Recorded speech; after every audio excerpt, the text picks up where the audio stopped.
Matagal ko na isinuko ang karapatan ko bilang ina. Dapat nga matagal na. Kita nga iniwan dito kayo, Ma'am Sean. Kaya pinabigyan niya ako tsaka iniwan niyo ako kasi bulag ako.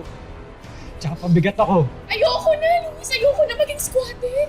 Luis, itanong mo na lang kaya ako. Ayaw nila sa akin at tutol sila sa pagsasama natin. Bel, tama na. Please. Mas mabuti pa ho, sumunod na lang ho kayo sa mga anak niyo dun sa Amerika. Dahil si Luis, akin siya. Hindi ako papayag hiwalayan mo ako, Luis. Hindi mo ako pwedeng iwan. Kung ipagpipilitan mo yung gusto mo, kakamatayan tayo. Naiintindihan mo? Ayon sa Department of Health, mahigit sa 592,000 Filipinos ang bulag o legally blind. Bukod dito, mahigit sa 2 milyon pang mga Pinoy ang may tinatawag na moderate or severe visual impairment. Isa na rito ang itinatampok nating nakakaantig na totoong kwento ngayong gabi. Isa siyang bulag na pianista na mula sa pagkabatay napakarami ng pinagdaanang mapapait na karanasan, pati na sa kanyang buhay pag-ibig. Inyo po itong pakatutukan dahil alam niyo ako mismo ang personal na nagrekomenda na itampok ang kanyang talambuhay dito sa isa na namang napakagandang episode na pinamagatang The Blind Pianist, The Luis Abad Story. Konti na lang. Konti na lang, konti. Konti na Paula. lang. Ire, malapit Malakas, na. malakas na, Ire. Ayan na! Ayan na! Manang Lita, pwede bang huwag mo nang sabihin sa iba na nanganak ang tong trabahador namin, ha? Mapagkakatiwalaan mo po ako, miss. Maraming salamat. Lilinisan ko muna ito.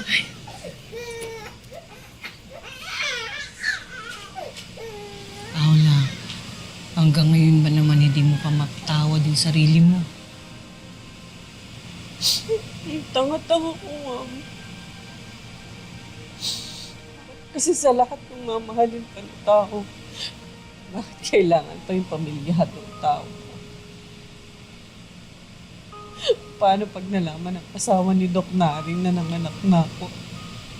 Mag-e-skandalo yun, Ma'am. Pati kayo ng asawa niyo. Ano ka ba? Walang iskandalong mangyayari dahil walang makakaalam ng sikreto mo. Pero hindi rin naman ako pwede umuwi sa probinsya.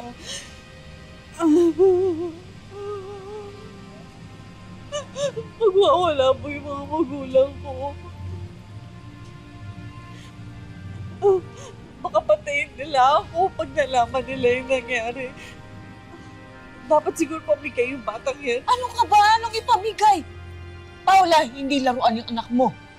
Di pa ako na maging nanay. Hindi ko siya kayang alagaan, Ma'am. Hindi ko talaga kaya. Hindi mo pa kayang maging ina. Gusto mo ako na lang ang tumayong ina para sa anak mo. Hindi mo kailangan umalis dito. Kapag handa ka na, pwede mo siyang kunin kahit anong oras. Masyadong salamat. Hindi ko siya kukunin sa inyo. Ikaw na maging nanay niya. Salamat. Salamat sa lahat ng tulong na binigay niyo sa akin. Magpahinga ka na. Magpahinga ka muna.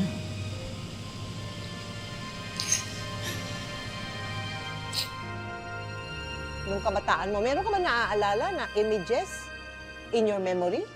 Sabi nung doktor, hindi na pwede talaga. May second chance na hindi na daw po talaga pwede. Opo. Pero may aninag ka. Nakaaninag ka noong bata ka. Except Maliit lang po talaga. Hindi talaga kinaya ng Oo, hindi talaga nag-develop Hindi talaga into po siya eyesight, no? hindi po talaga umubra, hindi po talaga Kung saan-saang ospital na kami pumunta ng Sir Ponting mo, pero lahat ng doktor, sinasabi, himala na lang daw kung makakakita pa ang anak mo.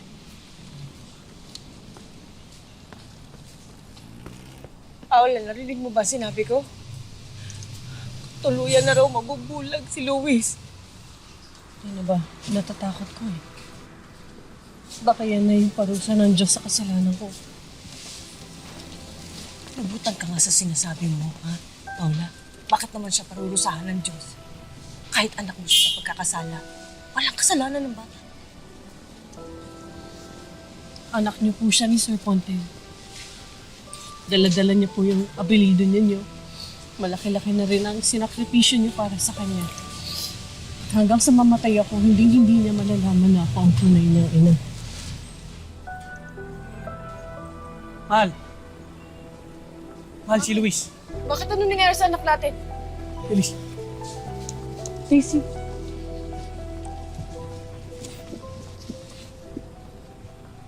Mahal, kailangan niyo makita ko.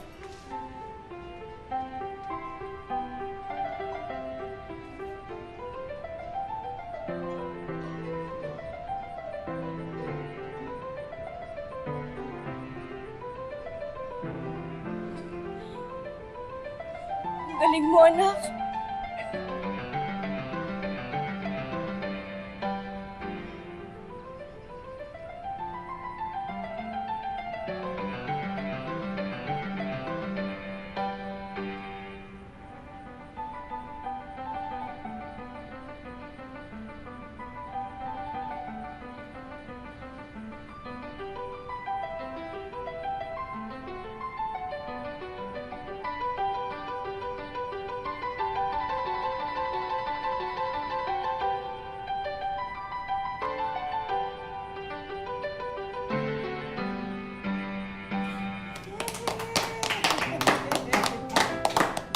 Ay, paano nangyari, Luis? Ay, nakakatugtog ka na ng piano ng mga buong mga pyesa. Ay, hindi ko nga rin po alam kung paano nangyari yun. Basta nagawa ko lang eh. Ang pinaka-melody ko is itong right hand ko. Okay. Ang pinaka-left hand ko, Oh. yung nag-a-accompany, opo. Sabi sa akin ng nanay ko, sabi ng mga kapatid ko, siguro kailangan mapaturuan ka na sa private tutor mo muna.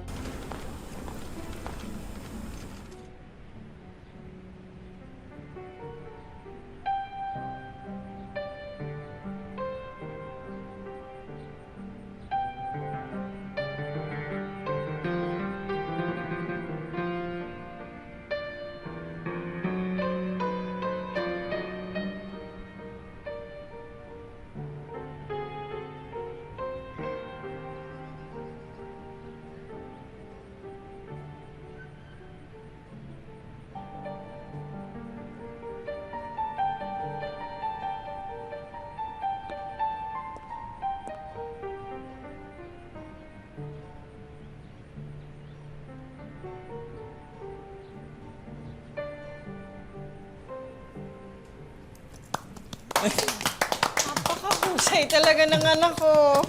Pinagmamalaki ka namin, anak, ha? Idol! Maraming salamat, ma. Pa, kuya. Luis, pagdating ng mga kapatid natin ha, tugtugin mo ulit yan. Oo, ayos. Ma'am, thank you, ha.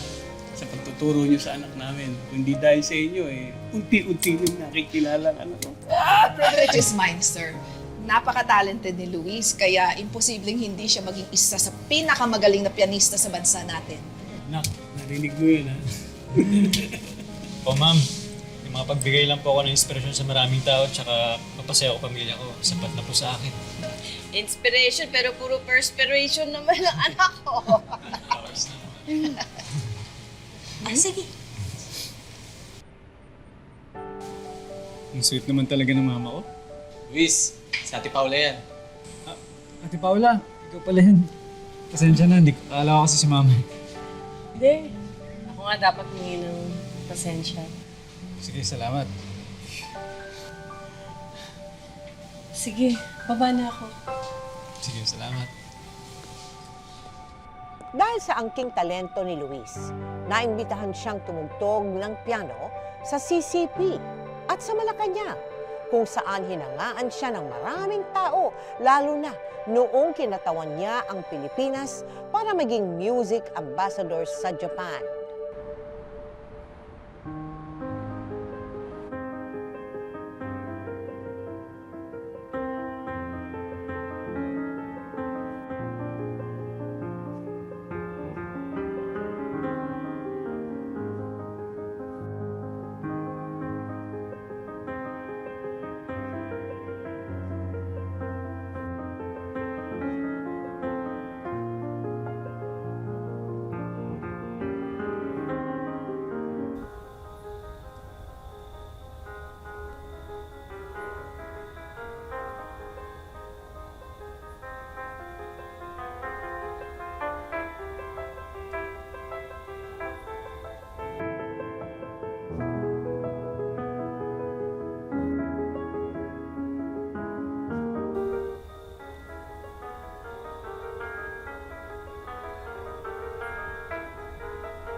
Tawarin mo ako, anak. Tawarin mo ako.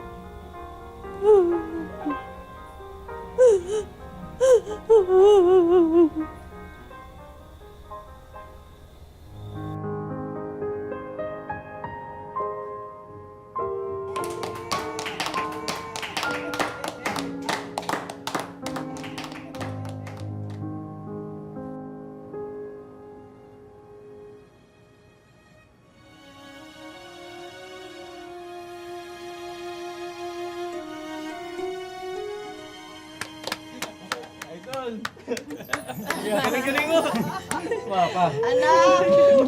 Oh, ang galing-galing mo, anak. Congrats, congrats, congrats.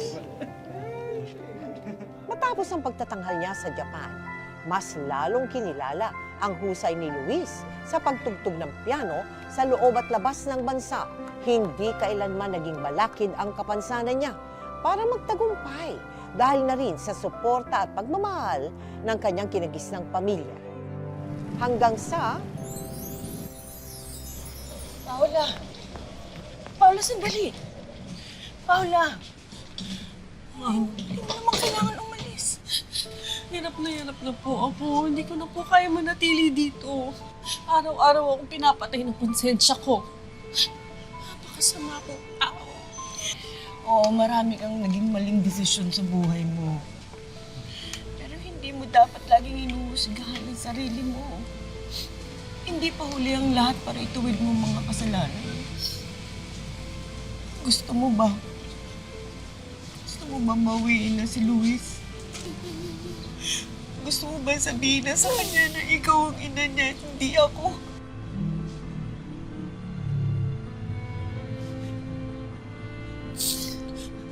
Ma'am Sean, pag ginawa ko ba yun, mapabawasan ba ang kasalanan ko? Hindi naman, di ba? Ma'am Sean, nasa mabuti na si Luis sa inyo. Nagpapasalamat po ako at minamahal niyo po siya at naalagaan ng tama. Hindi ko mabibigay sa kanya yun. Hindi ako magiging mabuting ina pag kinuha ko siya sa inyo. Kaya hindi. Dito si Luis sa inyo. Sa inyo ang anak ko. Dito lang si Luis. Salamat. Maraming salamat po. Ate Paula? Luis.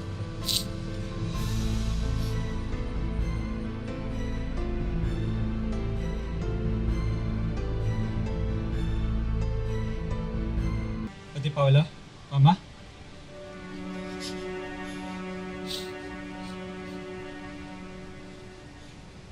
Luis, hayaan mo sana ako magpaliwanag. Hindi na po kailangan. Bulag ako pero hindi ako bingi. Narinig ko.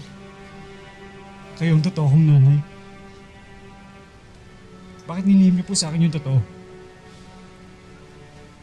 Dahil mga ka ng kasamaan ko, na anak-anak ko ng pamilyadong tao. Nagulo ang buhay ko noon. Hindi ako handang maging nanay mo, Luis. Kaya pinabigay kita kay Ma'am Sean. Si Ma'am Sean ang nanay mo, hindi ako. Pero kayo pa rin ang nanay ko. Hindi. Matagal ko nang isinuko ang karapatan ko bilang ina. Dapat nga matagal na kitang iniwan dito kay Ma'am Sean. Pero pinilit nila akong manatili muna dito.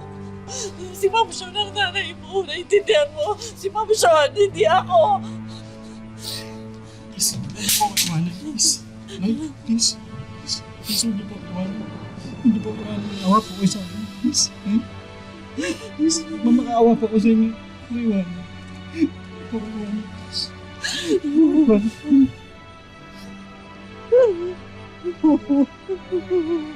Patawarin mo ako. Patawarin mo ako, Luis. Patawarin mo ako, Luis. Patawarin mo ako. Hindi na magbabago ang desisyon ko, Luis. Ay! Naintindihan mo. Kalimutan mo yung narinig mo. Kalimutan mo ko. Kalimutan mo Ikaw nanay ang mo. nanay ko. Ikaw ang nanay. Si Ma'am Sean ang nanay mo. Hindi kayo. Hindi ako. Kalimutan mo ang nanay mo ko. Naintindihan mo? Kakalimutan ko din ang anak kita. Hindi ko na kaya na kinananig ang anak. Wala akong anak. Okay. Wala.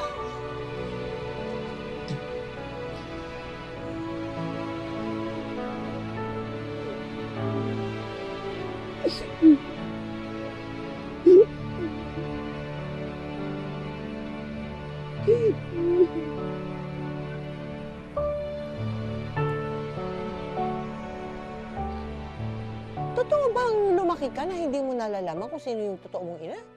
Opo, totoo po.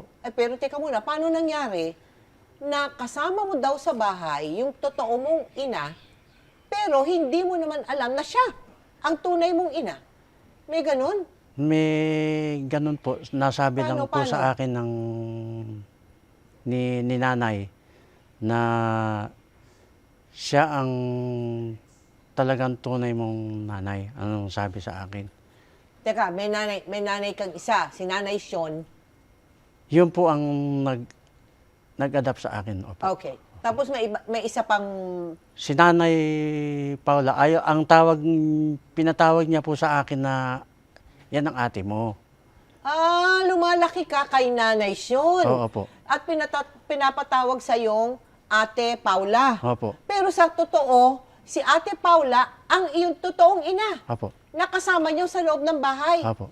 Oo. Kasi doon po kasi nagtrabaho si Nanay Paula. Nanay Paula sa bahay namin. Oo. May business po kasi yung nanay ko at tatay ko dati nung Oo. nabubuhay. Sa rubber po, yung rubbery. Yes. Opo, opo. Products, no? Rubber products. Opo. Tapos, parang kinuha nilang manager si Paula. Opo, opo, opo. Na totoo mo palang nanay yun. Opo. Pero wala kang maalala na nung lumalaki ka, nagkaroon ka ng kutob na itong si Paula ang ina mo. Wala. As in, wala po. Pinakilala Wala lang po talaga. talaga ang as in ate lang. Kamusta naman ang naging pagtrato sa iyo ng umampon sa iyo? Tanggap ka naman ba nila, pati yung mga kapatid mo? Tanggap naman po. Nung pag pumapasok nga po ako, may kotse pa. Aha. Tapos Hatid sundo may ka hatid pa? sundo po, may May yaya? May yaya, Aba, opo. may yaya.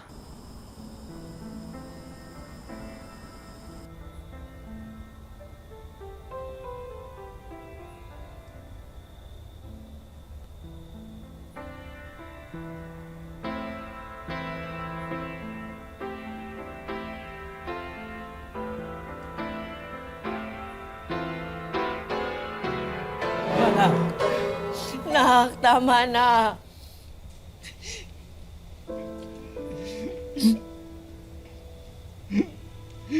Siguro kaya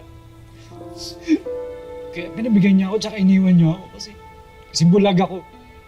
Tsaka pabigat ako. Na kahit kailan hindi ka naging pabigat sa amin ng papa mo. Magsalita ng ganyan, ha? Kung magsalita ng ganyan, huwag mong sisisihin ang sarili mo. Sa ngayon po, kasama ko kayo. Pero paano po kapag natuloy na yung plano nyo na tumira na sa Amerika? Kuya Eric, hindi naman habang buhay, magkakasama tayo bilang magkapatid eh. Magkakaroon din kayo ng sarili niyong pamilya. Luis, mahal na mahal ka namin. Walang magbabago. Hindi ka namin pagsasuhan alagaan. Kahit tumanda na kami, ano ka ba? Huwag ka magsalita ng ganyan. Pero dapat kayo na po yung naalagaan ko nun eh. Pero paano ko naman po gagawin yun? Ibulag ako. Bakit po kasi inayaan ng Diyos na panganak ako na ganito? Siguro kung normal ako, baka mas minahal niya ako ng totoo. Halos madurog ang puso ni Luis nang nilisan siya ng kanyang totoong ina. Makalipas ang 1 taon, nanirahan na sa Amerika ang ibang mga kapatid ni Luis. Pero sa kasamaang palad, hindi nakapasa si Luis sa kanyang visa application. Kung kaya't lalo siyang nalugmok at natakot na baka dumating ang araw na mag-iisa na lang siya sa buhay. Nga pala, paano na yung petition sa'yo ng mga kapatid mo sa Amerika?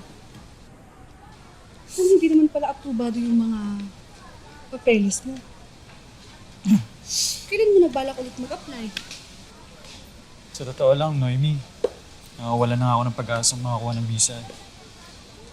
Kompleto naman yung dokumento ko eh.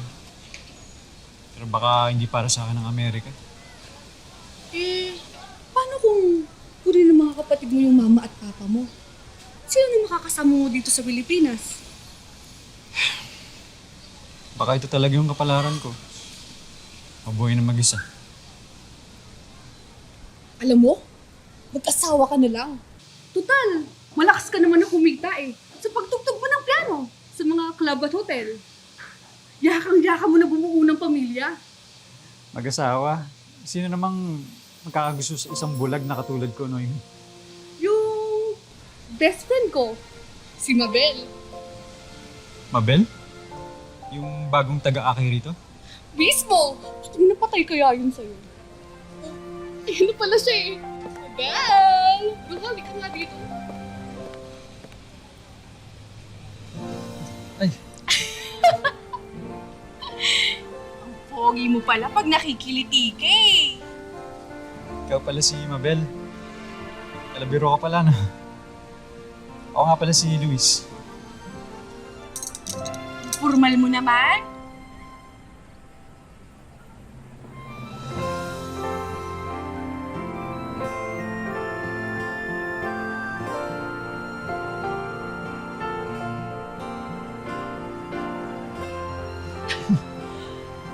First kiss mo, no? Uy,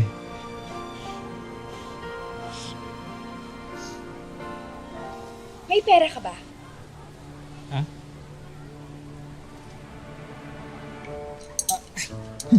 dali lang. Teka lang.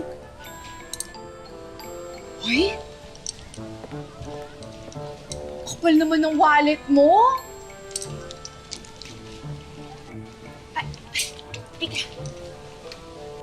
Salamat. Salamat, Mabel. Baka pwede mo naman akong ilibre sa kantin. Kasi kaninang umaga pa yung huling kain ko eh. Okay lang ba? Oo naman. Sige, tara. Talaga ah! Libre mo ako ah! Ano order mo? Sali ba ako sa'yo? Oo naman! Sige. Sama ka na. Gusto libre mo ako Libre ko lagi, kayo, ah. sige. Gusto ko libre mo ako araw-araw. Lahat ng gusto mo. O paano mo mailalarawan si Mabel bilang isang kasintahan? Mabait naman siya. Mabait naman po siya. Maasikaso ng konti. Tapos nung medyo kumikita-kita na ako, diyan ko na sa nakikilala yung ugali niya.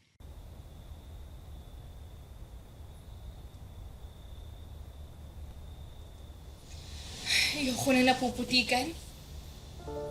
Ayoko nang mag-igib ng tubig sa poso. Ayoko nang napuputulan tayo ng kuryente.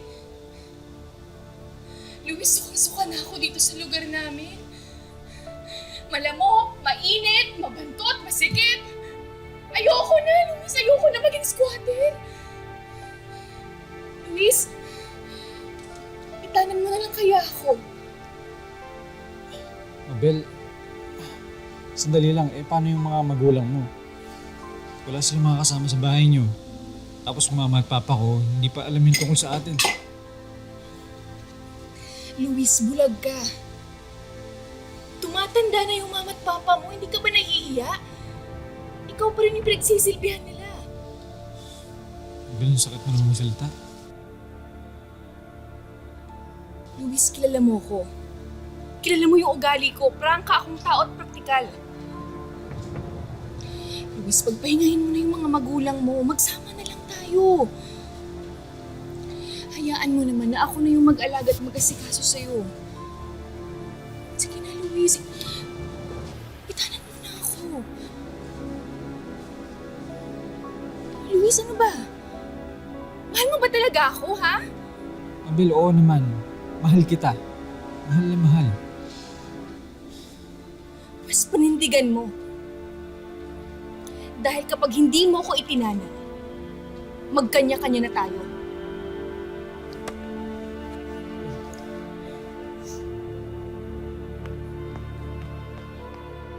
Bakit naisipan mo na itanan pa itong si Mabel at iwan yung kinagisnan mong magulang? Siguro, gawa ng pagmamahal po siguro noon. Opo. Nak, nakausap namin ng papa mo sa telepono yung mga kapatid mo sa Amerika. Nag-aalala din sila sa'yo eh. Sigurado ka ba sa desisyon mo na bumukod?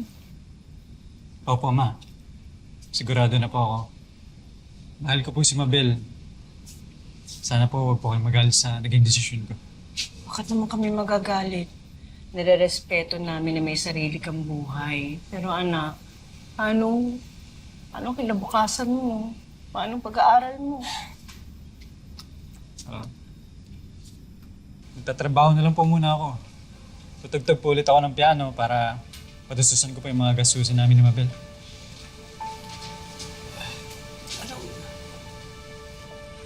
Ano ibig sabihin, hindi ka na sa amin susunod sa Amerika? Pa, wala naman akong gagawin dun eh. Magiging pabigat lang ako sa inyo.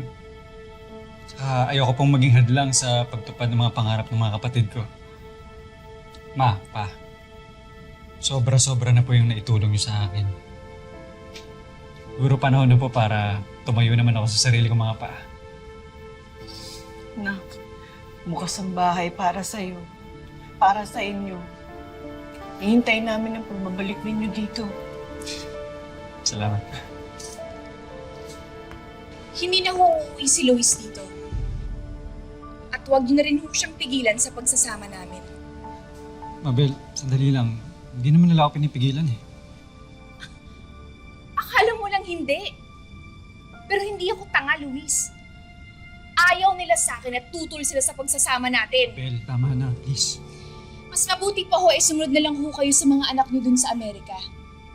Dahil si Luis, akin siya. At hindi siya uuwi dito. Mabel, sinabi ng tama na eh. Ano ba, Luis? Huwag mong sagot-sagutin ng ganyan yung magulang ko. Hindi mo sila katugo! Kaya wala silang karapatan para baguhin ang desisyon mo. Halika na nga! Kanina pa naghihintay yung taxi eh!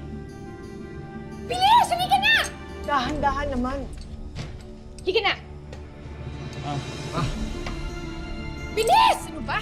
Dito ka? Yan. Dito oh! Dito!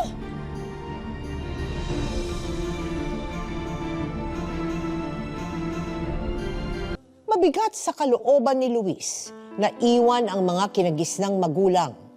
Mula noon, si Mabel na ang humawak ng mga perang kinikita ni Luis sa pagtugtog ng piano sa mga club at hotel. Nang mamatay ang kinagisnang ama ni Luis na si Ponteng dahil sa pneumonia, hinimok muli si Luis ng kanyang mama Sean na sumama na sa kanya papunta sa Amerika. Pero muli itong tinanggihan ni Luis dahil bulag pa rin siya sa pagmamahal kay Mabel. Mabel, bakit binigay mo lang sa pamilya mo yung ipon ko? Pinagpaguran ko yun eh. Tapos dati hindi mo ako pinayagan magbigay sa libing ni Papa. Ay nako, Luis. Pwede ba? Huwag mo na nga idama yung patay na dito. At isa pa, may karapatan din ako sa perang pinagpaguran mo. Asawa mo ako, kaya pera ko din yan. Hindi kita asawa, hindi tayo kasal. Pero halos 10 taon tayong nagsama, inalagaan kita, inasikaso kita. Alam mo kung sisingilin lang kita, kulang pa yun sa sakripisyo ko sa'yo eh. Kung alam ko lang na ganyang klase yung ugali mo. Anong klaseng ugali, ha? Mukhang pera? Dominante? Ano pa? Lubos-lubosin mo na! At ano bang ka puputok ng buchi mo, ha? Pera lang yan, kikitain mo rin yan. Palibasa madali sa yung waldasin yung pera na hindi mo pinagpaguran. Tumatanda na ako, Mabel. Naninigas na yung mga ugat sa kamay ko kakatugtog ng piano. Araw-araw, gabi-gabi. Nagtatrabaho ako, kahit may sakit ako, pinagtatrabaho mo ako. Pinaalila mo ako, Mabel eh. Tao din ako, napapagod din ako. Ang drama mo naman. Natural! Kailangan mo magtrabaho para masuportahan mo ko at ang pamilya ko. Salamat ka nga na marunong kang tumugtog ng piano kahit bulag ka eh. Dahil kung hindi, baka namamalimos ka na sa kalsada ngayon. Alam mo, dapat talaga nakinig ako sa mga magulang ko at saka sa mga kapatid ko. Dapat kinilala muna kita. bago tayo nagsama, nabuso mo yung kabutihan ko, Mabel. Wala nang patutunguhan tong relasyon na to. Mabuti pa, maghiwalay na tayo. Tarantado ka ba, ha? Ha? Tarantado ka ba? Hindi ako papayag na hiwalayan mo ako, Luis. Hindi mo ako pwedeng iwan. At Mabel, isa pa, ha? Kung ipagpipilitan mo yung gusto mo, magkakamatayan tayo! Naiintindihan mo? Magaling ka, di ba, ha? Magaling ka, di ba? Pwes, umuwi kang mag-isa mo! Mabel! Mabel, sandali lang, Mabel! Mabel! Ulit, tabi nga daw.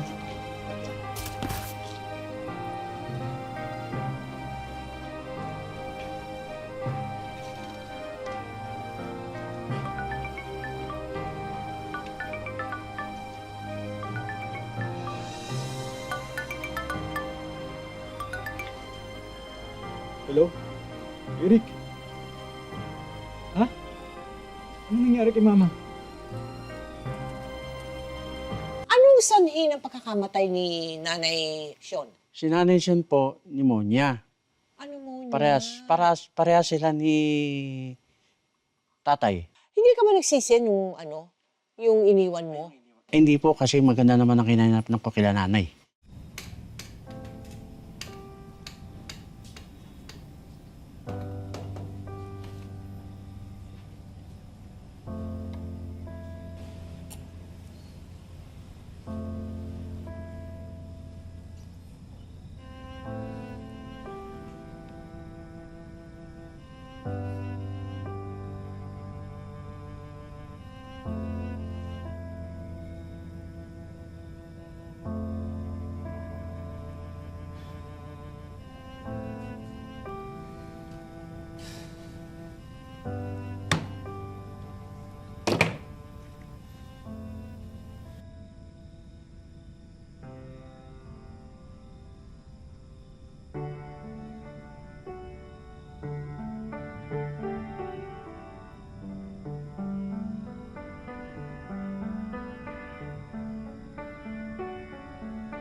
Naalala ko yan, Tita Mel, nung may tinutugtugan ako.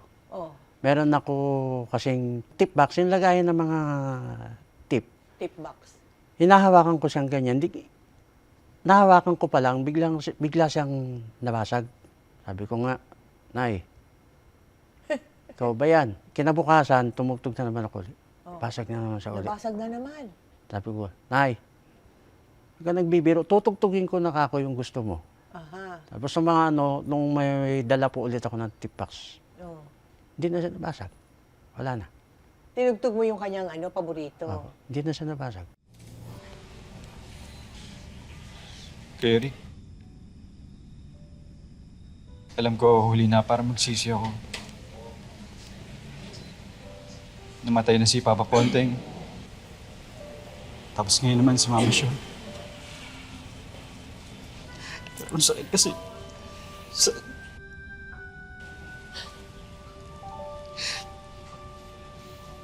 Namatay sila nang may sama ng loob sa akin. Kasi... mas pinili ko yung sa babae na sobrang mahal ko. Tapos inabuso lang naman ako.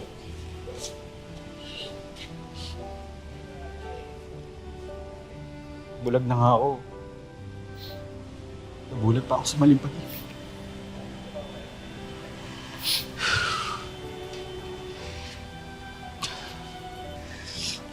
Kay Rick, gusto ko na siyang hiwalayan. Pero ayaw niya akong pakawalan. Eric, tulungan mo ako. Tulungan mo, hindi ko na... Hindi ko na... Ayaw. Huwag kang mag-alala, Luis. Tatawagan ko yung mga kapatid natin. Kailangan na matulungan ng mga kawalang yung ginagawa sa'yo ng babaeng yan. Ha? Ito, Kuya Rick mo. Humingi na saklolo si Luis sa kanyang kinagisnang mga kapatid.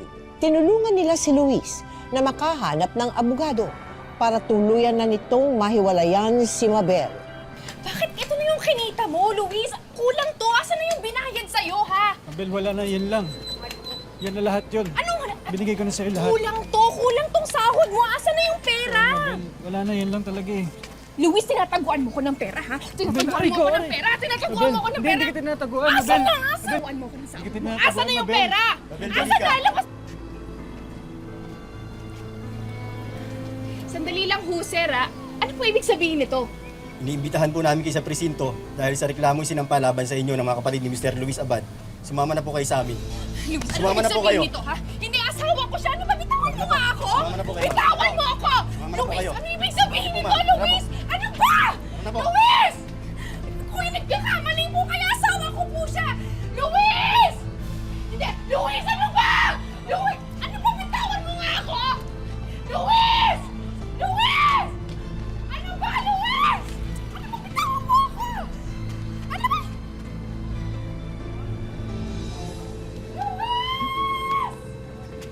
Matapos mailigtas si Luis sa mga pang-aabuso ni Mabel, nagpatuloy si Luis sa pagtugtog ng piano para buhayin ang kanyang sarili. Bagamat tuluyan nang hindi nakasunod si Luis sa kanyang mga kapatid sa Amerika, sinusuportahan pa rin nila si Luis sa abot ng kanilang makakaya.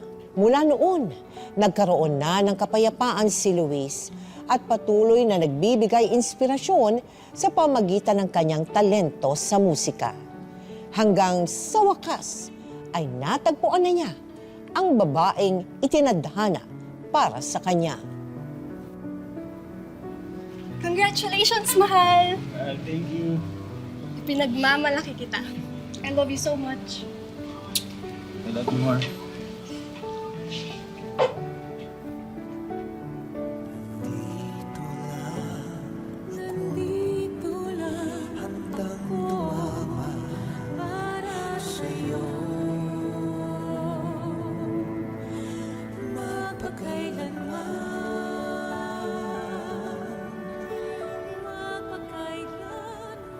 Anong pinakamahalaga na aral ang maibabahagi mo sa mga nanonood sa iyong kwento ng buhay? Huwag lang silang susuko, huwag mawawalan ng pag-asa. Baga, laban lang kayo kung ano yung binigay na talento sa inyo, gamitin nyo. Maraming salamat sa iyo na binigay mo sa amin ang kwento ng napakaganda mong buhay. No? At syempre, ang magpakailanman, nananalig na patuloy nagaganda ang buhay mo. Salamat din sa pag-invite sa akin, Tita Mel. Salamat. You're welcome. Thank you very much, Luis. Ha? Thank you po, thank you po. Isang napakagandang halimbawa si Luis sa ating lahat. Dahil bagamat siya ay may kapansanan, siya ay nagtiyaga at ginamit ang kanyang talento para hindi maging pabigat sa kanyang nakagisnang pamilya. Sa kabilang banda naman, ito diretsuhan ko lang sasabihin huwag naman natin gawing katatawanan ng ating mga kapwang may disability. At hindi sapat na atin lamang silang kaawaan, ha?